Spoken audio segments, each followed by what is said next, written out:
नमस्कार। आज सकाळी शेअर मार्केट सुरू झाल्यापासून तेजी होती। दिवसभर तेजी वाढतच होती।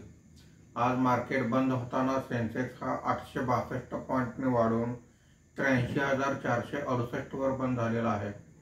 निफ्टी हा 262 पॉइंटने वाढून 25,585 वर बंद झालेला आहे। आज सर्व प्रकारच्या इंडेक्समध्ये तेजी दिसून आलेली आहे। बीएससी रियालिटी इंडेक्स सर्वात जास्त म्हणजे 1.87% वर आहे। BSc FMCG index 1.74%, BSc consumer durable index 1.51%, BSc mid cap index 0.32%, BSc small cap index 0.47% वर आहे। आजच्या कामकाजामध्ये निफ्टीमध्ये वाढलेले मुख्य शेअर्स पुढील प्रमाणे: Nestle 4.52%, Tata consumer product 3.15%, Kotak Mahindra bank 2.60%, Titan company 2.57% अशी वाढ आहे।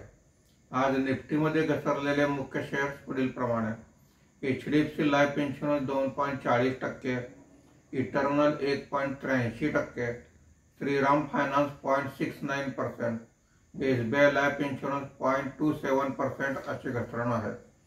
आज रुपयाच्या दरात 26 पैशाची मजबूती झाली असून मार्केट बंद होताना रुपयाचा दर हा 87 रुपये 82 पैसे प्रति डॉलर असा होता। आज एफआयआयने 997 कोटी रुपयांची खरेदी केलेली आहे। देशीय वित्तीय संस्थांनी 4,076 कोटी रुपयांची खरेदी केलेली आहे। इन्फोसिस, विप्रो सहित काही कंपन्यांचे क्वार्टरली रिझल्ट आज आलेले आहेत। बऱ्याच काळानंतर आज शेअर मार्केटमध्ये 1% पेक्षा जास्त तेजी बघण्यास मिळालेली आहे। धन्यवाद।